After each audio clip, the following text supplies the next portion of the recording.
Hare Krishna dear devotees, thank you so much for joining us. तो आज हम 6 chapter शुरू करने जा रहे हैं थर्ड कैंटो का। तो मैं आप सबसे रिक्वेस्ट करूंगी कि आप अपनी अपनी बुक्स ले आइए, जिन जिन के पास भी शिला प्रभुपाद जी की श्रीमद् भागवतम है। तो उसका थर्ड कैंटो का पार्ट 1, क्योंकि थर्ड कैंटो 2 पार्ट्स में है, तीसरा स्कंद 2 पार्ट्स में है, तो उसका पहला पार्ट जो है आप ले आइए ताकि आप मेरे साथ उसको फॉलो कर सकें। ठीक है, तो मैं अब शेयर करने जा रही हूँ अपनी स्क्रीन और उसके बाद हम शुरू कर रहे हैं सेशन।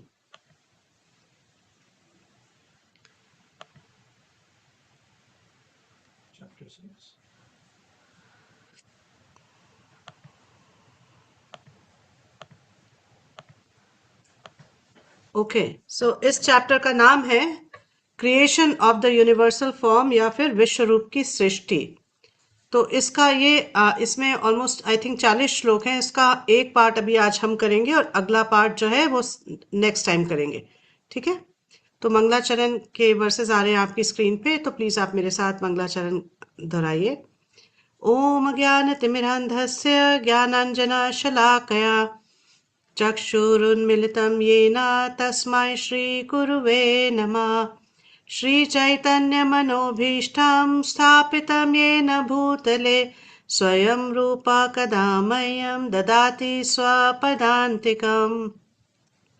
वन्देऽहं श्रीगुरौ श्रीयुतपदकमलं श्रीगुरून् वैष्णवांश्च श्रीरूपां साग्रजातं सहगण रघुनाथान्वितं तं सजीवं साद्वैतां सावधूतं परिजनसहितं कृष्णचैतन्यदेवं श्रीराधा कृष्णपदान् सहगण ललिता श्रीविशाखान्वितांश्च। हे कृष्ण करुणा सिंधो दीनबंधो जगतपते गोपेश गोपिका कांत राधा कांत नमोस्तुते। तप्त कांचन गौरांगी राधे वृंदावनेश्वरी वृषभानुसुते देवी प्रणमामि हरिप्रिये। वाञ्छाकल्पतरुभ्यश्च कृपा सिन्धुभ्य एव च पतितानां पावनेभ्यो वैष्णवेभ्यो नमो नमः। जय श्री कृष्ण चैतन्य प्रभु नित्यानंद श्री अद्वैत गदाधर श्रीवासादि गौर भक्त वृंदा। हरे कृष्णा कृष्णा कृष्णा हरे हरे, हरे रामा राम राम हरे हरे। नमो विष्णुपदाय कृष्णप्रेष्ठाय भूतले श्रीमते भक्ति वेदांत स्वामिनिति नामिने। नमस्ते सरस्वते देवे गौरवाणी प्रचारिणे निर्विशेष शून्यवादी पाश्चात्य देश तारिणे। तो कुछ और प्रणाम मंत्र करेंगे भागवतम शुरू करने से पहले। ओम नमो भगवते वासुदेवाय। ओम नमो भगवते वासुदेवाय। ओम नमो भगवते वासुदेवाय। नारायणं नमस्कृत्य नरं चैव नरोत्तमं देवीं सरस्वतीं व्यासं ततो जयम् उदीरयेत्। शुश्रूषोषतधानस्य वासुदेवकथारुचिः स्यान्महत्सेवया विप्रः पुण्यतीर्थनिषेवणात्। शृण्वतां स्वकथा कृष्ण पुण्यश्रवणकीर्तना। हृदयन्तस्तु हि भद्राणि विदुनोति सुहृत्सतां। नष्टप्रायेषु भद्रेषु नित्यं भागवतसेवया भगवती उत्तमश्लोके भक्तिर्भवति नैष्ठिकी।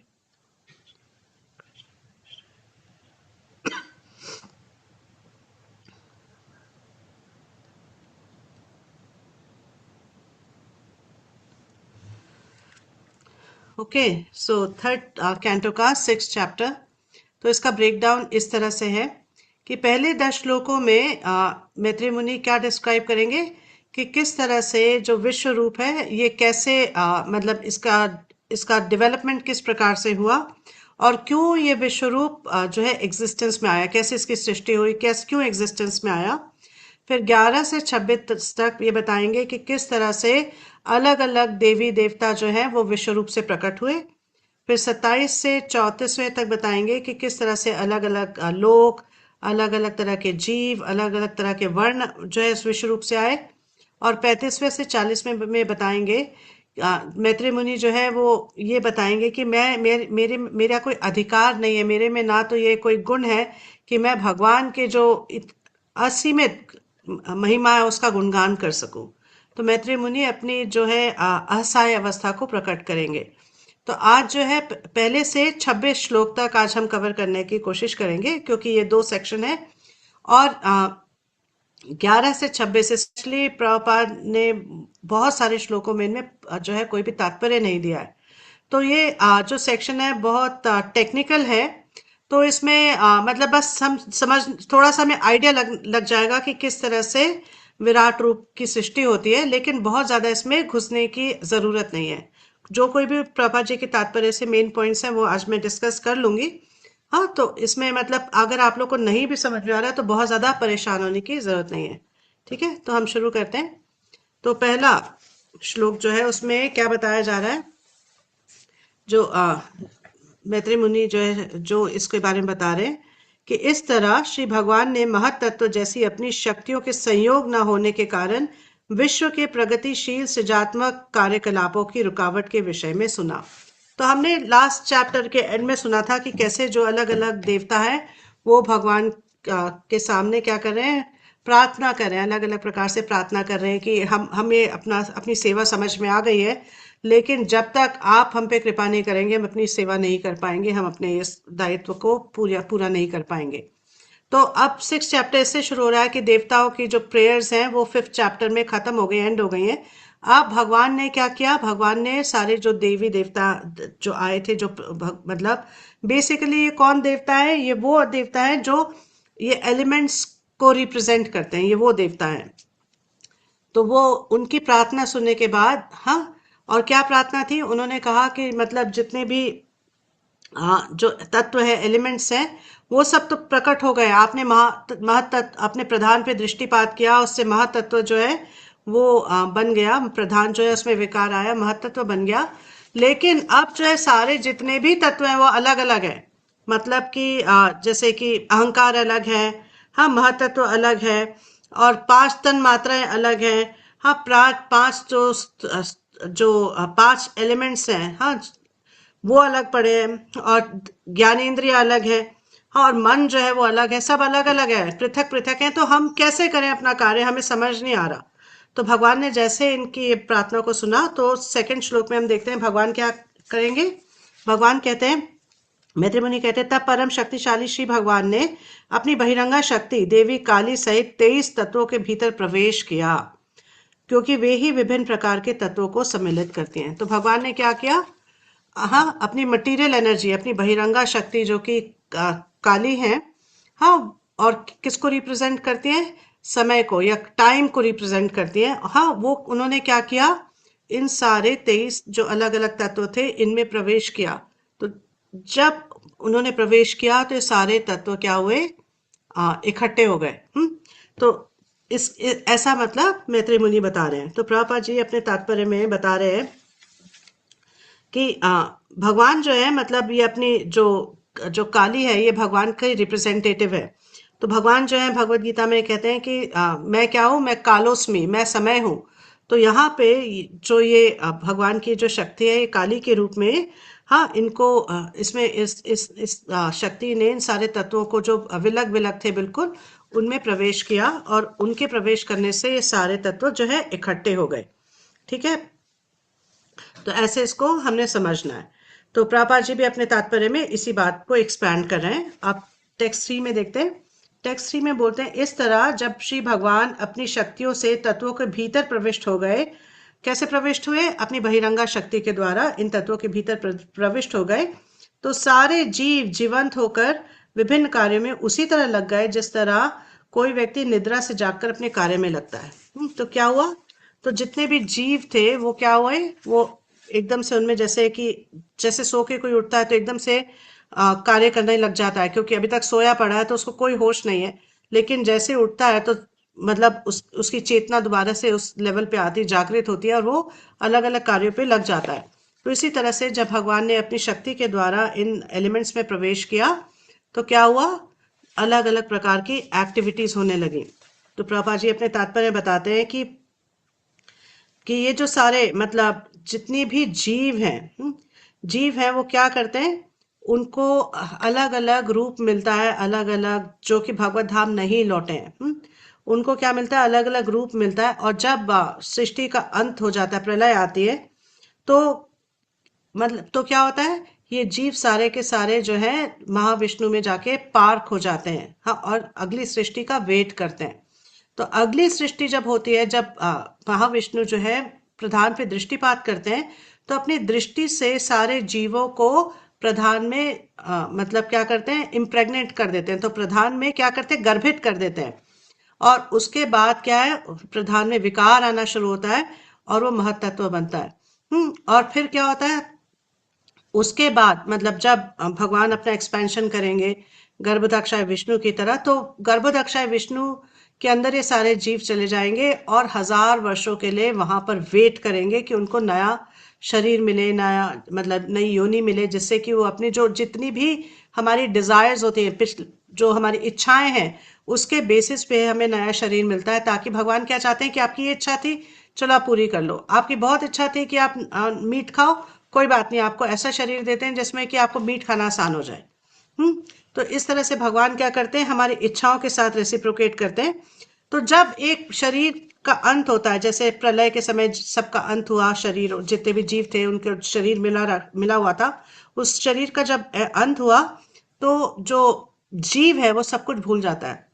जीव भूल जाता है कि मतलब मैंने पिछले जन्मों में क्या किया। जैसे हमें नहीं याद है कि हमने पिछले जन्मों में क्या किया, लेकिन भगवान जो है, भगवान को याद रहता है। और भगवान जब हर व्यक्ति के अंदर परमात्मा की तरह प्रवेश करते हैं, हाँ, हर जीव के अंदर परमात्मा की तरफ प्रवेश करते हैं, तो क्या उसको उसकी मेमोरी, उसकी जो याददाश्त है उसको दोबारा से जो है एक्टिवेट करते हैं, ताकि वो व्यक्ति याद, उसको ये समझ में आए कि मेरी ये इच्छा थी, मैं ये करना चाहता हूँ, मुझे ये अच्छा लगता है।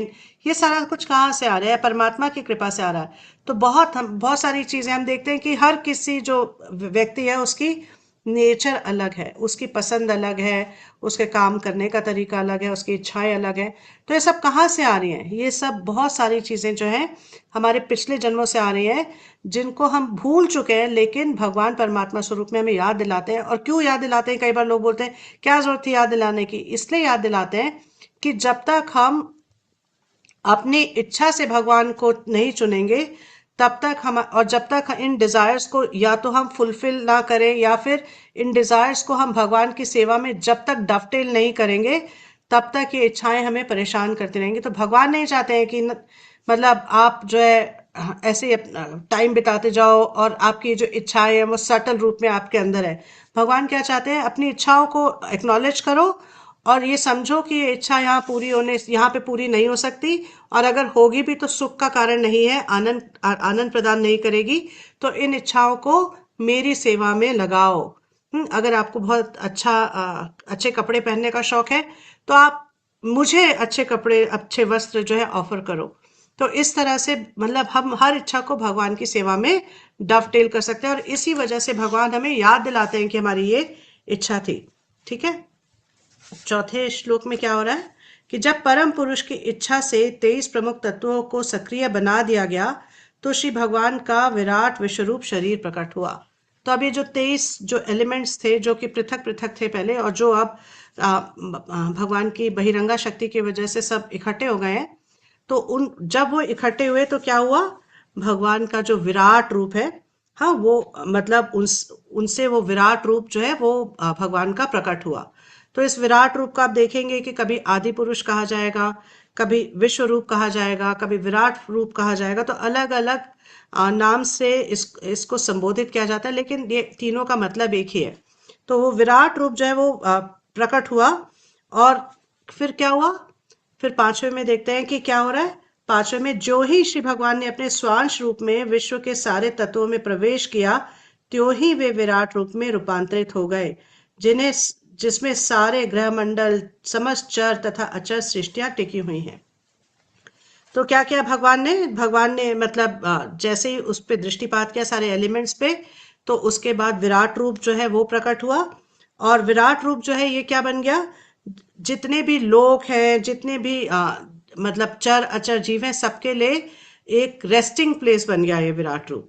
हाँ, तो यहाँ पे प्रभुपाद जी अपने तात्पर्य में, चौथे के तात्पर्य में ये बताते हैं कि मतलब कि जब मतलब भगवान ने दृष्टिपात किया तो सारे सारे जितने एलिमेंट्स हैं वो एक साथ आ गए। तो भगवान जो है अलग अलग कार्य करने के लिए विराट रूप प्रस्तुत करते हैं, अपना प्रकट करते हैं। यहाँ पे क्योंकि डेमी गॉड्स, देवताओं ने उनसे पिछले चैप्टर में देखा कि प्रार्थनाएं की थी कि ये सारे जो एलिमेंट्स हैं ये मतलब आ तो गए हैं लेकिन ये मिल नहीं रहे हैं, तो हम अपना कार्य कैसे करें। तो भगवान ने उनकी प्रार्थना को आंसर करते हुए विराट रूप को प्रकट किया, जिस तरह से भगवान ने अर्जुन की प्रार्थना सुन के अर्जुन के सामने अपने विराट रूप को प्रकट किया था। ठीक है। और प्रभुपाद जी बताते हैं कि ये विराट रूप जो है ये एक्चुअली में भगवान का शाश्वत रूप नहीं है। मतलब ये भगवान का स्पिरिचुअल फॉर्म नहीं है, ये एक मटेरियल फॉर्म है। और ये टेम्परेरी है, मतलब जब सिर्फ क्रिएशन के टाइम पे ये प्रकट होता है और ये स्पिरिचुअल नहीं है। तो ये बहुत मतलब इसको पूरी तरह से ध्यान रखना है। ठीक है। अब पांचवें के तात्पर्य में प्रभुपाद जी बताते हैं कि मतलब जब भगवान प्रवेश करते हैं किसी चीज में, जब तक भगवान का उस किसी चीज से इंटरेक्शन नहीं होता तब तक उसमें कोई विकार नहीं आ सकता, उसमें कोई बढ़त नहीं हो सकती। तो जिस तरह से अगर ये हमारा शरीर है तो शरीर कैसे बढ़ता है? क्योंकि आत्मा का प्रवेश होता है शरीर के अंदर, है ना। तो शरीर इस आत्मा के प्रवेश की वजह से बढ़ता है। जब आत्मा शरीर को छोड़ के चली जाती है तो उस शरीर में कोई ट्रांसफॉर्मेशन नहीं होता। तो इसका मतलब क्या है? पदार्थ में अपने आप जो है बढ़ने की क्षमता नहीं है। जब तक उसके अंदर आत्मा प्रवेश नहीं करती तब तक पदार्थ जो है अपने आप नहीं बढ़ सकता। तो इसी प्रकार से भगवान भी जब तक इन एलिमेंट्स में प्रवेश नहीं करते तब तक ये एलिमेंट्स वैसे ही रहते हैं अलग अलग से। लेकिन जैसे ही भगवान इन एलिमेंट्स में प्रवेश करते हैं ये एक बहुत बड़ा रूप धारण कर लेते हैं। हाँ, और भगवान के विराट रूप को प्रकट करते हैं। ठीक है। आप छठे में देखते हैं क्या हो रहा है। तो छठे में क्या बता रहे हैं मैत्रेय मुनि? विराट रूप जो हिरण्मय कहलाते हैं, विराट पुरुष जो हिरण्मय कहलाते हैं, ब्रह्मांड के जल में 1000 दैवी वर्षों तक रहे और सारे जीव उनके साथ शयन करते रहे। तो इसके बारे में मैंने थोड़ा पहले भी बोला था कि क्या हुआ कि प्रभुपाद अपने तात्पर्य में बताते हैं कि सारे के सारे जो जीव हैं, जब महाप्रलय होता है, जब पूरी सृष्टि खत्म हो जाती है, तो महाविष्णु के अंदर प्रवेश करते हैं। और फिर महाविष्णु क्या करते हैं? महाविष्णु जब अपना दृष्टिपात करते हैं प्रधान पे तो वो सारे जीवों को वहां प्लांट कर देते हैं। ठीक है। और उसके बाद क्या होता है? जो महतत्व है, हाँ, वो अलग अलग, हाँ, अलग अलग ब्रह्मांडों में, पृथक पृथक ब्रह्मांडों में उसका डिविजन होता है। और हर ब्रह्मांड में महाविष्णु अपना एक्सपेंशन करके गर्भोदक्षाय विष्णु के रूप में प्रकट होते हैं, है ना। ये हमने पहले भी पढ़ रखा है, इसमें कोई नई बात नहीं है। हाँ, और जो जीव को जिस ब्रह्मांड में जाना है वो उन गर्भोदक्षाय विष्णु के विस्तार में चले जाते हैं जो एक पर्टिकुलर ब्रह्मांड में है। और जब तक ब्रह्मा जी का जन्म नहीं होता तब तक वो सारे जीव क्या करते हैं? गर्भोदक्षाय विष्णु के अंदर रेस्ट करते हैं। और जब ब्रह्मा जी प्रकट होते हैं, क्योंकि सृष्टि अब ब्रह्मा जी ने करनी है, तो शरीर जो है सारे जीवों को अलग अलग प्रकार का रूप और काया देने वाले कौन है? ब्रह्मा जी है। तो जब गर्भोदक्षाय विष्णु जाके गर्भोदक ओशन सागर में लेटते हैं तो उनकी नाभि से जब ब्रह्मा जी प्रकट होते हैं तब उसके बाद ये सारे जीव जो कि गर्भोदक्षाय विष्णु के अंदर थे, जो उस पर्टिकुलर ब्रह्मांड में जिनको मतलब जो उनको एक्टिविटी का स्थान है, तो वहां पर फिर ये जीव जो है प्रकट होते हैं और इनको अलग अलग ब्रह्मा जी शरीर देते हैं हम। ठीक है। और सातवें में फिर क्या बता रहे हैं कि विराट रूप में महत तत्व की समग्र शक्ति ने स्वतः अपने को जीवों की चेतना, जीवन की क्रियाशीलता तथा आत्म पहचान के रूप में विभाजित कर लिया, जो 1, 10 तथा 3 में क्रमशः उपविभाजित हो गए। तो यहाँ पे क्या बताया जा रहा है कि जो विराट पुरुष है, जो कि मतलब, या उसको ऐसे समझ सकते हैं कि मतलब एक बहुत बड़ा ब्रह्मांड, मतलब एक अंडा है, बहुत बड़ा अंडा। हम्म और उसके अंदर क्या है, उसके अंदर पूरी महतत्व की शक्ति है। वो अपने आप का विभाजन करते हैं तीन रूपों में, एक है जीव शक्ति, एक है प्राण शक्ति, और एक है आत्म शक्ति। जीव शक्ति क्या है, जितने भी जीव है उनकी मतलब समूहित चेतना जो है उसको जीव शक्ति कहते हैं। प्राण शक्ति जो है, अलग अलग 10 प्रकार के जो प्राण वायु होते हैं उनको प्राण शक्ति कहा जाता है। और आत्म शक्ति है कि मतलब हर कैसे एक किस तरह की एक चेतना एक जीव की होती है और कैसे वो अपने आप को आइडेंटिफाई करता है। तो इसको आप यहाँ पे देख सकते हैं, मैं इसको समझा देती हूँ। अभी तक हमने क्या पढ़ा है कि भगवान ने क्या देखा, उसकी सारे क्रिएटिव फंक्शंस जो हैं वो नहीं हो पा रहे, और जितने भी एलिमेंट्स हैं वो अलग अलग पृथक पृथक हैं। तो भगवान ने अपनी काली शक्ति के द्वारा हाँ इन सारे एलिमेंट्स में प्रवेश किया।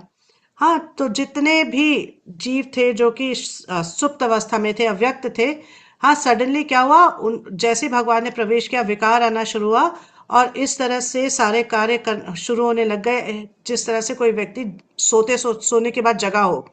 फिर उसके बाद सारे जब ये एलिमेंट्स जितने कंबाइन हो गए, मिल गए, तो विराट रूप जो है वो मतलब वो प्रकट हुए। और सारे जब ये एलिमेंट्स मिल गए तो एक बहुत बड़ा, मतलब जैसे गर्भ होता है, बहुत बड़ा अंडा जो है, जिसमें कि सारे लोक और सारे चर और अचर जीव थे, वो सारे के सारे उसके अंदर आ गए। और फिर विराट रूप जो है वो उसने क्या किया, 1000 वर्षों तक उसने क्या किया, गर्भोदक ओशन, गर्भोदक सागर। हाँ, क्योंकि जब एक ब्रह्मांड के अंदर महाविष्णु ने गर्भोदक्षाय विष्णु के रूप में प्रवेश किया, तो क्या हुआ कि वो खाली था। खाली था वो ब्रह्मांड। तो गर्भोदक्षाय विष्णु ने अपने अपने पसीने से, हाँ अपने पसीने से वहां पर मतलब उस ब्रह्मांड में जो अपने पसीने से पानी इकट्ठा किया, और आधा जो ब्रह्मांड है वो इस पानी से भर गया, और इसका नाम पड़ा गर्भोदक सागर। और फिर क्या किया, गर्भोदक सागर पे गर्भोदक्षाय विष्णु लेट गए। वहां पे लेट गए, और जो भी मतलब हम देख रहे हैं कि लोक और ये 14 लोक जो है वो सिर्फ गर्भोदक, वो सिर्फ एक ब्रह्मांड का आधे हिस्से में है, क्योंकि बाकी के आधे हिस्से में क्या है, गर्भोदक सागर है। तो यहाँ पर फिर प्रभुपाद जी के तात्पर्य में हमें पता चल रहा है कि विराट रूप जो है वो 1000 साल तक पानी में रहे, क्योंकि जब तक ब्रह्मा जी नहीं प्रकट नहीं हुए तब तक ये जीवों का भी प्रकट होने का कोई सीन नहीं था, है ना। तो उसके बाद जब गर्भोदक्षाय विष्णु, उन्होंने क्या किया, अपने आप को 3 भागों में डिवाइड किया। हाँ, तो समस्त जो जीव हैं उनकी चेतना, हाँ तो ये जो है इसको जीव शक्ति कहा जाता है।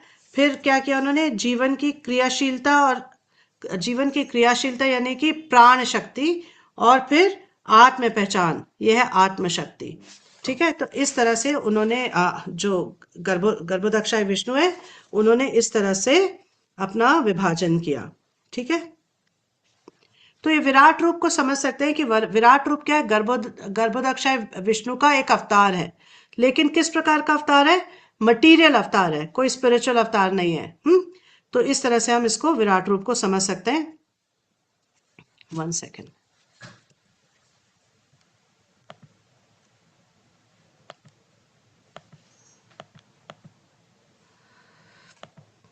कनिका, आप प्लीज एनोटेशन मत करो, क्योंकि सबको डिस्टरबेंस हो रही है। ठीक है, ओके। तो अब हम देखते हैं कि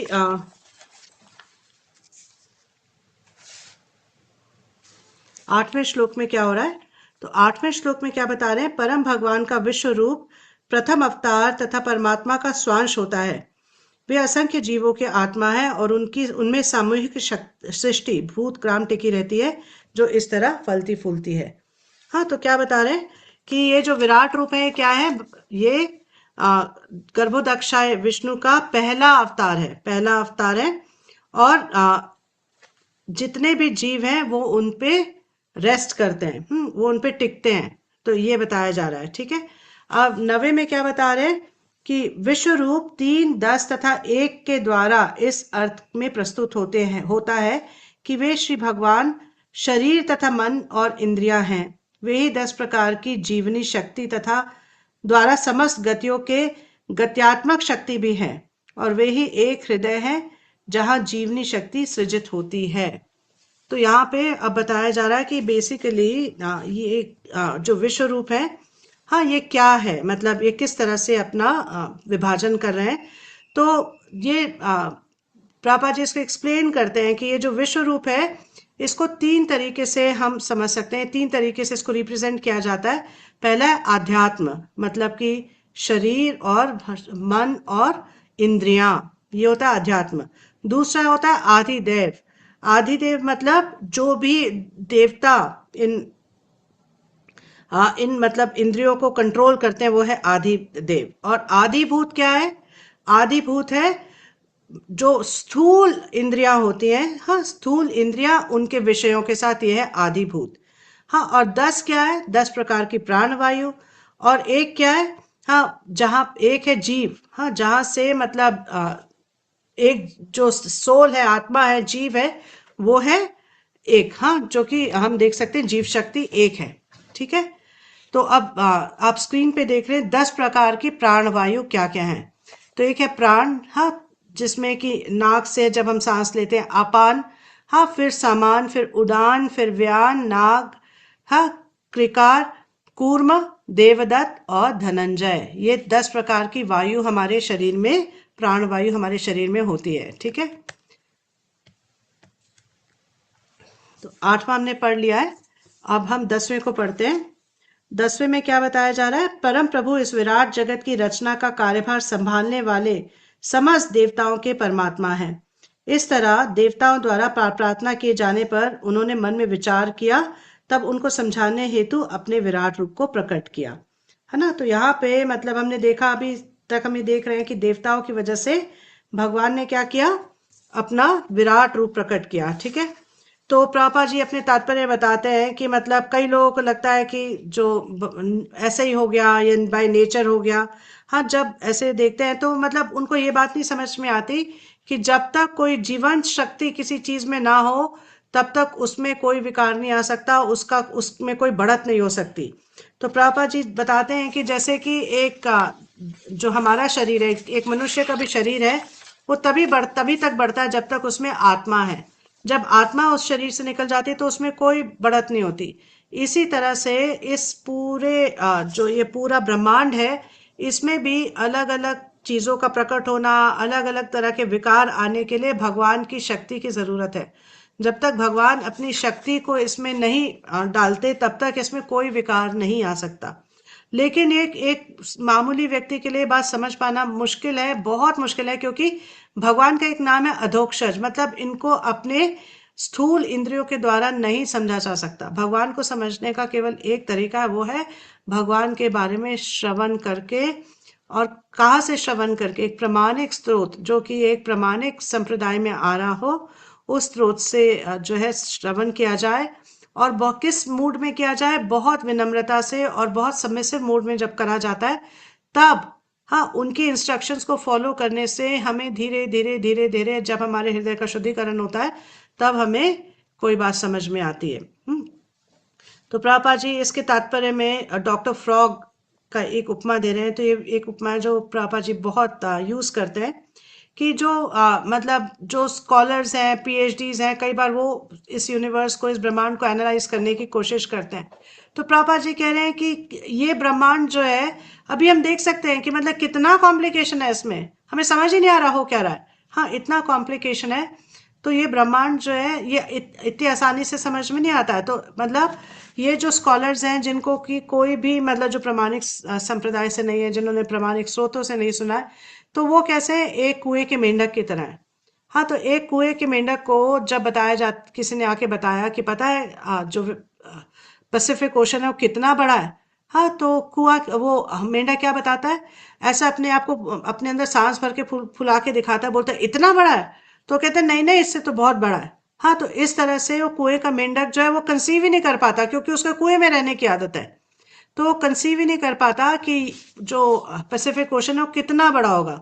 तो इसी प्रकार से ये जो सारे वैज्ञानिक हैं या सारे ये जो स्कॉलर्स हैं, इनके भी बस की बात नहीं है। हाँ, क्योंकि इनकी बुद्धि जहां तक है उसके बाद भगवान की क्रिएशन शुरू होती है, तो इसलिए ये समझ ही नहीं पाते हैं। तो प्रभुपाद जी बता रहे हैं अपने तात्पर्य में कि भगवान जब तक नहीं, भगवान किसी पे कृपा नहीं करते तब तक कोई भी व्यक्ति भगवान के बारे में इन सारे जो ये सारे जो तत्व हैं इनको नहीं समझ सकता। तो हम क्या करना चाहिए, हमें भगवान की सेवा में लगना चाहिए ताकि भगवान की कृपा से हमें आध्यात्मिक ज्ञान की प्राप्ति हो, हमें सारे जो गुह्य रहस्य हैं उनके बारे में समझ में आए। ठीक है, 11वें में क्या कह रहे हैं, 11वें में कह रहे 11वें में कह रहे मैत्री मुनि ने कहा, अब तुम मुझसे यह सुनो कि परमेश्वर ने अपना विराट रूप प्रकट करने के बाद किस तरह से अपने आप को देवताओं के विविध रूप में विलग किया। तो अब क्या बता रहे हैं कि अब आप ये सुनो कि मैं भगवान ने किस तरह से अपने आप को अलग अलग देवताओं के रूप में प्रकट किया। तो जो देवता हैं वो क्या है, भगवान के ही अंश हैं। और सारे जीव हैं। तो एक देवता और जीव के बीच में क्या डिफरेंस है कि जब जीव जो है मतलब अपने कर्मों को सुधार के अच्छे कर्म करता है, भगवान की सेवा में लगता है, भक्तिमय कर्म करता है, तो धीरे धीरे उस इस लेवल पे आता है कि वो अब जो है इस भौतिक जगत को या इस भौतिक सृष्टि को, इस भौतिक बहिरंगा शक्ति को एक्सप्लॉइट नहीं करना चाहता, वो अपने इच्छा के लिए उसको यूज नहीं करना चाहता। तब जब इस स्थिति पे आ जाता है तब उन ऐसे जीव को एक देवता की पोस्ट मिलती है, जिससे जिस पोस्ट पे रहकर वो भगवान की सृष्टि के अलग अलग जो जो भी कार्य उसको सौंपा गया है उस पोस्ट को, वो उन कार्यों को कर सके। तो ये मतलब देवता भी जीव है लेकिन हमसे हायर, बहुत हायर लेवल पे है, क्योंकि उनके अंदर यहाँ पर इंद्र तृप्ति करने की ऐसे ग्रॉस लेवल पे इच्छा नहीं है।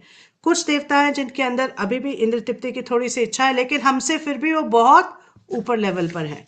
ठीक है, तो 12वें में क्या बता रहे हैं, उनके मुखारविंद से अग्नि अथवा ऊष्मा विलग हो गई और भौतिक कार्य संभालने वाले सारे निदेशक अपने अपने पदों के अनुसार इसमें प्रविष्ट हो गए। जीव उसी शक्ति से शब्दों के द्वारा अपने आप को अभिव्यक्त करता है।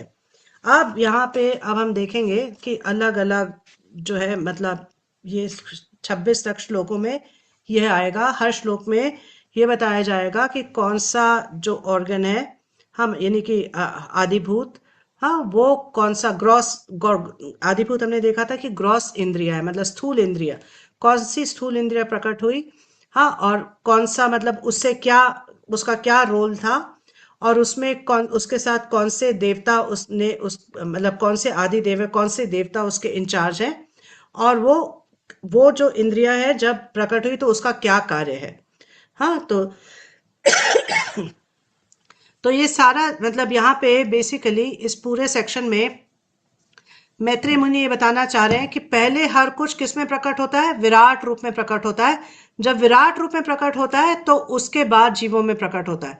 तो मतलब जब तक भगवान में कोई चीज प्रकट नहीं हो रही या भगवान के विराट रूप में जब तक कोई चीज प्रकट नहीं हो रही, तब तक हमारे अंदर भी वो चीज प्रकट नहीं होगी। तो यहाँ पे हम देख रहे हैं कि सबसे पहले क्या बताया जा रहा है कि क्या प्रकट हुए इसमें, मुखारविंद से अग्नि, हाँ मतलब आदिदेव कौन है, अग्नि है, मुखारविंद है, और किस उनका क्या रोल है, क्या किस लिए, शब्द, मतलब जैसे कि व्यक्ति अपने आप को एक्सप्रेस कर सके, अपने आप अपनी जो मतलब अपने बारे में बता सके या जो वो सोच रहा है उसको शेयर कर सके, है ना। तो ये बेसिकली ये सारे जो श्लोक हैं 11 से, ये मतलब 11 से 12 से 26 तक, तो इसमें क्या पता चलेगा कि जब विश्व रूप अलग अलग स्थान मतलब कि आदिभूत, हाँ यहाँ पे जैसे जो है सबसे पहले क्या, मुखारविंद, हाँ उससे अलग अलग अधिभूत जो है उत्पन्न होते हैं। तो उनके अधिष्ठाता देव कौन है, तो यहाँ पे हमने देखा अग्नि है। किस इंद्रिय, वो कौन सी इंद्रिय है, जैसे मतलब कि किस तरह से उसका एक्सप्रेशन है, हाँ तन्मात्र क्या है या फिर एक्टिविटी क्या है, तो वो क्या है कि वो क्या कर रही है, हमें बोलने के लिए यानी कि ध्वनि, हाँ या फिर शब्द के लिए हमें सहायता कर रही है। और वहां पर मतलब उस इंद्रिय का क्या कार्य है? हाँ, बेसिकली वॉइस है और एक्सप्रेशन है। ठीक है, तो इसके बाद हम देखेंगे कि 13वें में क्या बता रहे हैं। अब जो है आप देखेंगे किसी भी श्लोक में बहुत किसी में रेयरली कोई तात्पर्य है प्रभुपाद जी का, तो इसको बस समझने की कोशिश करिए। तो फिर क्या कि विराट रूप में तालु प्रकट हुआ, तालु यानी कि पैलेट। और वहां पर क्या रेस्ट करती है? जीवा रेस्ट करती है। हाँ, और उसके आदिदेव कौन है? वरुण है। और किस लिए तालु का क्या रोल है? हर चीज का स्वाद लेने का, है ना, हर वस्तु का स्वाद लेने का रोल है तालु या जीवा का। फिर उसके बाद जो है 14वें श्लोक में आ रहा है कि नासिका या दो नथुने जो है प्रकट हुए, और उनके साथ कौन प्रकट हुए? उनके साथ अश्विनी कुमार। अश्विनी कुमार जो है हमारी नासिका के मतलब आदि देव हैं, उसको उसको कंट्रोल करते हैं। और किस लिए ये नासिका का क्या रोल है? नासिका का रोल है कि हम हर चीज को सूंघ सकें। तो हम देख सकते हैं कि जो हमारा जो शरीर है, हमारी जो इंद्रियां हैं, वो भगवान और देवता और एक स्थूल एलिमेंट को, तीनों को मिलाकर हमारी जो इंद्रियां हैं वो चलती हैं। तो ऐसा नहीं है कि जस्ट अच्छा आंख थी तो आंख में देखना शुरू हो गया, उसके पीछे बहुत सारे कॉम्बिनेशंस हैं जिसकी वजह से हम आंखों से देख पाते हैं, है ना। फिर चौथे बता रहे हैं मतलब 15वें बता रहे हैं कि फिर दो आंखें प्रकट हुई विराट रूप में, दो आंखें प्रकट हुई। और जो आंखों के आदिदेव कौन है? अधिष्ठाता देव है सूर्य। हाँ, तो आंखों से क्या है? एक व्यक्ति को देखने की मतलब एक व्यक्ति जो है रूप, अलग अलग रूपों को देख सकता है, उसमें देखने की शक्ति आती है। फिर 16वें में बता रहे हैं कि जब विराट रूप से मतलब में त्वचा मतलब विराट रूप से त्वचा जब मतलब प्रकट हुई, तो उसके देव कौन है? हाँ, अनिल यानी कि वायुदेव है। और त्वचा जो है हम मतलब जो स्किन है, तो ये क्या है? वो उसका क्या रोल है कि हम टच सेंसेशन को महसूस कर सकें। कि अगर स्किन का क्या रोल है कि कोई हमें टच करे तो हम उसको महसूस कर सकें, तो ये इसका रोल है। फिर उसके बाद 17वें में भी देख रहे हैं कि क्या प्रकट हुए? दो कान प्रकट हुए। और कानों के आदिदेव कौन है? दिग देवता है। और क्या रोल है कानों का? कि हम अलग अलग शब्दों को सुन सके, अलग अलग ध्वनि को सुन सके। तो प्रभुपाद जी अपने तात्पर्य में बताते हैं कि कान जो है हमारे आध्यात्मिक जीवन में बहुत इंपॉर्टेंट रोल प्ले करते हैं, क्योंकि हम कानों से सुनते हैं। हाँ, किससे सुनते हैं? हम कानों को यूज करते हैं सुनने के लिए। और क्या सुनने के लिए? शब्द सुनने के लिए, मतलब कि एक प्रमाणिक स्रोत से भगवान के बारे में ज्ञान सुनते हैं कानों के द्वारा। ठीक है, उसके बाद नेक्स्ट जो है वो जो ऊपर जो अभी हमने स्किन देखा था वो था चर्म, अब ये है सूक्ष्म स्किन, है ना। तो ये इसमें क्या है? बेसिकली जो हमारी जो त्वचा होती है उसके ऊपर छोटे छोटे रोम होते हैं, है ना, वो प्रकट हुए। और इनको इनके आदिदेव कौन है? वृक्ष है। और इससे क्या होता है? हमें कई बार खुजली होती है, हाँ, और कभी हमें जो है मतलब उसको खुजाने से हमें कभी इरिटेशन होती है, कभी हमें प्रसन्नता होती है। तो ये जो सेंसेशन है ये हमें इसके द्वारा, इस रोम जो है इनके द्वारा हमें ये सेंसेशन जो है ये महसूस होती है। तो प्रभुपाद जी अपने तात्पर्य में बता रहे हैं कि मतलब इंद्रिय बोध के दो अंग हैं, स्पर्श और खुजली। स्पर्श और खुजली, हाँ, ये दोनों ही किसके द्वारा नियंत्रित है? रोम के द्वारा नियंत्रित हैं। ठीक है, फिर उसके बाद नेक्स्ट क्या प्रकट हुआ? नेक्स्ट है जनांग जो है वो प्रकट हुए, जेनिटल्स। हाँ, तो उसके जो आदिदेव हैं वो कौन है? प्रजापति हैं। तो पहले विराट रूप में जेनिटल्स आए, फिर जितने भी जीव हैं उनके जेनिटल्स आए। हाँ, और ये किस लिए? ये जेनिटल्स किस लिए? ताकि यौन आनंद को महसूस कर पाए, जो जीव है वो यौन आनंद को महसूस कर पाए। और उसके बाद क्या है? उसके बाद है गुदा, मतलब कि जो है गुदा जो है वो प्रकट हुआ। और इसको इसके अधिष्ठाता देव है मित्र। और ये बेसिकली किस लिए यूज है इसका? ताकि मल मूत्र विसर्जित किया जा सके। हाँ, ठीक है। और फिर उसके बाद जो है हाथ, हाथ आए। और हाथ जो है उनके अधिष्ठाता देव इंद्र हैं। हाँ, और उस बेसिकली किस लिए?